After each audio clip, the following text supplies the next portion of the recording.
Welcome to the Murphy, Sam, and Jodi After the Show podcast. So many beautiful traditions rolling in, and how to keep cats out of Christmas trees rolling in, and Christmas movies. So we're going to get to them all. Let's begin with Damien. He sent this into murphysamandjodi.com. So my family does a thing called Christmas release boxes. We scream or write any negative thought or things that hold us back in life, then wrap it like a present and burn it on Christmas Day. What? You heard it. I get that. I knew you like would, Sam. scream therapy. You know? Yeah. Just get it off your chest and then burn it. The physical act of doing that, saying that, burning something, you can then put it behind you. Yep. It's like writing something down seems more actionable sometimes. Just make sure you don't do it in a burn ban area. You know, that's the main thing, right? You get Just rid of don't do one it- problem, you pick up another one. Don't do it around Mr. Safety over here.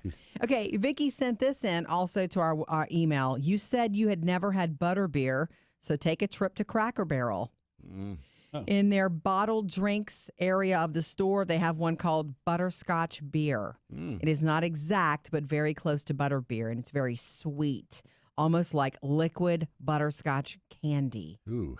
But it's alcoholic? Oh, Is no. it like real beer or is it just okay? Butterscotch. No. It Okay. sounds to me like root beer. Okay. Yeah. I mean, they don't sell. I know they now sell alcohol at Cracker Barrel, but that's in the restaurant, not the gift shop. Yeah. I mean, there's things like birch beer and root beer and then butter beer. It's like Butterbeer. it's just the beer. It's not a real alcohol Yeah. thing. Because there are so many different, you've done this in the food, dude, Sam. There's so many different beverages now that are starting to put alcohol in drinks that never were alcoholic before, right? Beware. Yeah. Butterbeer doesn't sound good to me, even in the Harry Potter books. It just doesn't sound. I guess good you have to like me. the taste of butterscotch. Butterscotch is one of those for me that it's like, it's Grandma? okay. And that's who it reminds me of, my grandmother. Mm-hmm. It's never been one of my favorites, but if it's the only thing to suck on, then I'll take it. Yeah, I you can know? eat a butterscotch. I just don't know if I could drink 12 ounces of it. Yeah, you're right. That's pretty sweet stuff. Correct. I would think. Stacy sent this in to our Facebook. One of my favorite traditions is one that started when I was a kid, and I have continued it with my two girls. We always listen to the Dolly Parton and Kenny Rogers Christmas album when we bake Christmas cookies. How did I not know that exists? I mean, Is that what Mary Did You Know came from? I don't know. know. Is I have no that idea. Kenny and Dolly It's an singing old, that? she said that we wore out the cassette when I was younger, and then we were able to get it on CD when the girls were little. Yeah. So I it's think an it's old. Kenny himself doing Mary Did You Know, isn't it? Okay. And then there's a Kenny released a Kenny and Winona Yeah. version of it that's also beautiful. And of course, Dolly has Hard Candy Christmas. Oh, Mm-hmm. and Dolly has the whole Smoky Mountain Christmas thing, which I think she also did with Kenny Rogers. I mean, yeah, it's good old days stuff there. Yeah, you know, this is probably the most anybody's talked about Kenny Rogers in In years, years. right? Okay, Gretchen, regarding cats and Christmas trees, how to keep a cat out of a Christmas tree. We've learned so much from you on this, and we thank you for the info. Like putting pine scented things, they don't like that. They don't like citrus smell. We know that. Anything too strong, they just don't like. It's good to know. Gretchen said, put tin foil around the bottom of the tree. Put a couple of strips on the tree. Once they hit that, the tin foil, they will stay away from the tree. You can take a couple of strips off. I would keep the tin foil around the bottom as a constant reminder, though. Merry Christmas. That's interesting. It makes perfect sense to me, and it makes me think about my grandmother on my mother's side. Her solution for everything involved tinfoil, Yeah. pretty much. That's what she Well, called have it, tinfoil. Have you seen the aluminum foil? TikToks of cats in tinfoil? No. Great. These It's people funny. put it out on the counter, and the cat jumps up, and as soon as it hits the foil, You know why? But- They Well- slip and they don't know what to do because normally they're just so sticky. They really do land on their feet. They really are very talented in that arena. So tinfoil, whatever, foil, aluminum foil. Is tinfoil a New Orleans thing? I mean, is that really? I don't know. I'm we just called asking. it tinfoil. Right. I mean, because know my it's grandmother aluminum. was from New Orleans, and it was the same Foil. thing. Yeah. We just called it Nah, foil where I furl. grew up. It's furl. No, it's Tin furl. Teresa, regarding cats, keeping cats out of Christmas trees. I have 4 in my house, cats, not trees. Oh. I put up my tree and didn't decorate it for a couple of weeks. They went in and then they sniffed it all and then they got out. It's decorated now and none of them care about it have been anywhere near it. They lay Interesting. underneath it. Hey, I thought of another one too. You know, the cucumber. A lot of those videos where the cat turns around and sees a cucumber and freaks out. Yeah, So- cats and cucumbers is a real thing to Google. It's Yeah. fun. Wait, it is? Oh my Yeah. God, Murphy! The next time you're laying in bed on YouTube, Whole you're or looking at- sliced? whole. Jeez. I'm just asking.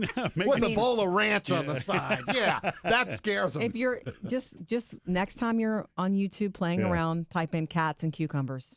Okay. You'll be dying laughing. Why And then does it cats and scare- Christmas trees is funny too. I don't know because I They're tried it scared on of my it. cats. When I had 2 cats, I tried it and nobody reacted. They didn't care. No. Okay. Sometimes they do. It just startles them. The shape, the size. I have no idea why. Okay. Cats are so fun. Okay, Cheryl sent this. Sam, this is for you. Okay. This is an idea for you for a gift for your mother. Oh, good. My kids got me a Frameo digital frame several years ago. I love it. The nice thing is your kids can all have the code to send pictures to her frame. I love when my kids do that. Such a fun surprise. Well, that's cool. That's a very cool idea to give somebody a frame, but then to be able to update it whenever you want. Send I like pictures. that idea because I gave her a digital frame one year, but it's like, and I loaded 100 or so pictures on it, but I Same doubt ones. seriously she's updated that. Well, we did the same She for may my not mom even have it for all I years know. ago. We did Yeah, a we- digital. Yeah, we of gave the that to her girls. like, I don't know, 15 years ago. And yeah, it's not been updated. No, and that's on But us. they're great though. pictures. It's a wonderful step into the past. I'm going to tell you. It is. The girls are so small. It's sweet. It really is. Sam doesn't think I'm being sincere. But I am. Yeah, see, But, you've you know- updated the pictures. You know, with the Google Hub, and maybe the Echo does the same thing, the Echo Show. Yeah, it does. As long as you do the shared account thing, I think the family can contribute pictures that way too. Okay. I think. The next question is, do you want the family to contribute pictures? Well, that's always a really good question. I don't know. Like, how many pictures of Champ do Yeah. you really want? Yes! Because you're going to and- get them all Well, from me. and there are some family members I know. I don't think I really want their library syncing with mine. You know, Yeah. Okay. you never know what you're going to see. Okay, slowing it down a little bit here. Nora said, "Hey guys, hi Murphy, Sam, and Jody. I hope you're doing well. Jody, I heard the discussion with Emmy about the name Emmy. First, I'm sorry to hear about your miscarriage. Murphy and I had a miscarriage years ago, Long time ago. between Taylor and Phoebe, and we were going to name was a girl, and we were going to name her Emmy. Also, I wanted you to know that my oldest grandchild's name is Ember, and we call her Emmy. Oh, that's really cool. It is cool. By the way, Emmy has the same birthday as Murphy, Oh, July 31st. which is also Harry Potter's birthday. Oh, Lord. wow. Okay. Nora, thank you for that. So sweet. Yeah. That's Sean sent this. Thanks, guys. Good morning. I love you guys. You have an amazing show. I love it, especially during the Christmas season. Oh, that's because of Santa, I'm sure. Yeah. We got a you for couple that. of texts. Can I share those? Please. So the name's not here, but it says, when my father passed, I didn't want my mom to wake up to an empty house on Christmas, so I would bring her to my house. Yeah. We watched It's a Wonderful Life every Christmas. I did this for 28 years until she passed in 2021 at the age of 96. Wow. Whoa. I really miss her. That's We a understand that, you long know? life, a Yeah. beautiful long life, and a beautiful thing to do for her. Yeah. To think about. That's another beautiful thing, we can get in our own head so much about our own holidays, but is someone that you know having a Christmas of first, is someone that you know struggling because of something that's changed for them. How can you make that better for them? Yeah. Beautiful. Let's see here. Here's another one. This is a family tradition one. Says, hello, you awesome people. Thank you. Aw. Hey. Family tradition that we had when I was a kid was St. Nicholas would bring us a small gift and stocks of fruit. I guess stacks is probably what that means. Stacks of fruit, candies, and books. Or Sweet. stocks of fruit, candies, and books. One of my fondest memories. I don't have any children, but I do carry this on with coworkers. It adds a little fun to the holidays. Cute. That's sweet. Yeah. Classic. Yeah, very close. Very classic. When I was a little girl, this won't surprise you. All my stories during the rest of the year, we didn't have like walnuts and fancy macadamia nuts in the pantry. That was always a holiday thing. Mm-hmm. It's true. It would be like, oh. And I remember my dad explaining it because I asked once, like, why do we only get these at the holidays? They're expensive. They're a luxury. That was the answer. So you had walnuts roasting on an open fire? I mean, no, I don't know just tins of nuts. Ah. And it was always a, Christmas thing. You wouldn't find that kind of stuff in our pantry normally. Right. Okay. Jose sent this, and it's a tradition. Today, you were talking about traditions at Christmas time, and I wanted to share mine. I was born abroad and raised in El Salvador until I was 42. Over there, our tradition was to throw a huge party at my parents' house with all the family on Christmas Eve. On Christmas Day, most of the family would come back around noon for a bowl of beef tripe soup. Or to cure any signs of a hangover. Yeah. To cure any signs of a hangover. Yeah. Have you ever heard of that? Beef tripe soup?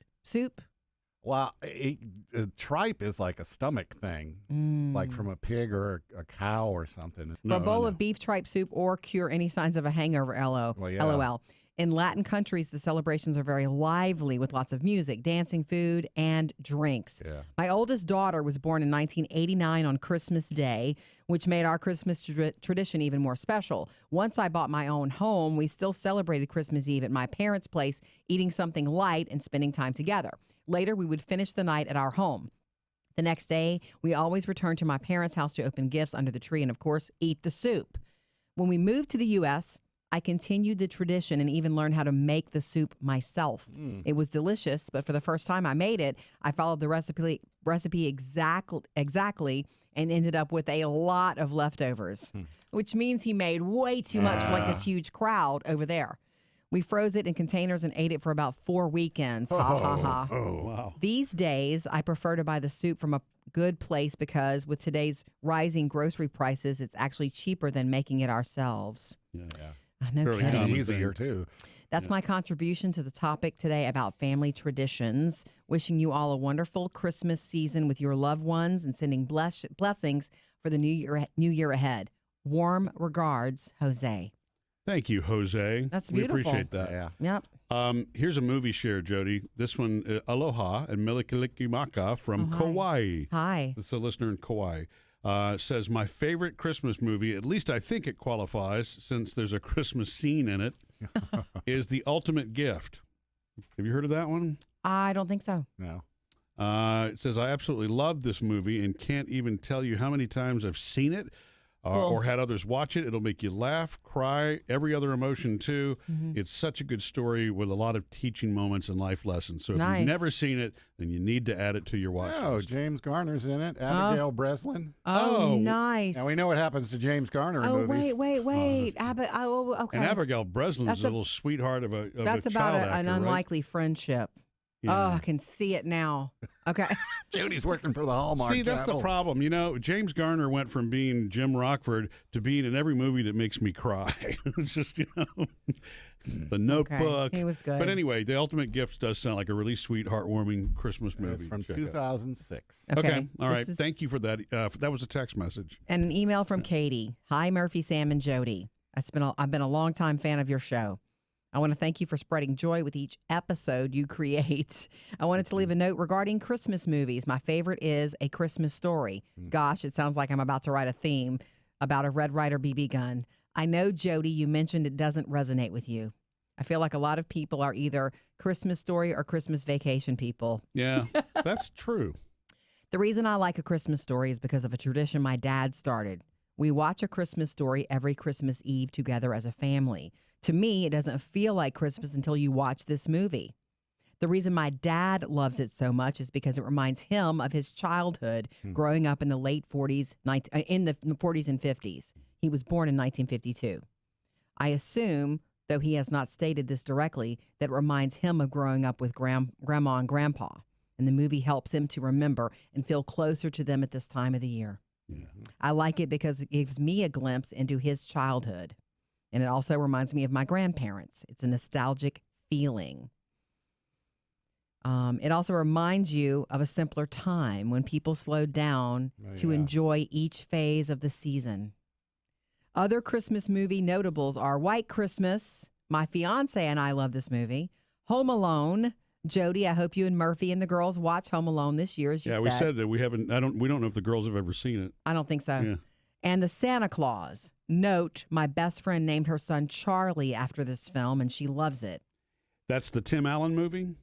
Yeah. Yeah, it is. I haven't seen that since it came out. Yeah. Home Alone and Santa Claus, being 90s movies, remind me of my childhood. Wishing you all a very Merry Christmas and a blessed new year. You know, Thank you, Katie. Katie, what I love about that is I think that any of these movies or songs or traditions or things that we do always have some sort of connection that leads back to something you experienced as a child. Someone you which love. Which is what makes or... it simple, which is what makes it warm. It's really, it's beautiful. Thank you for sharing that with us. Tradition is everything, even if you're creating new ones. Yeah. Keep it coming. We love having you along. Yeah, you can email us at murphysamandjody.com, and the text messages, remember those, you can call or text us at 877-310-4MSJ. Missed any part of the show? Get it all on the Murphy, Sam, and Jody podcast.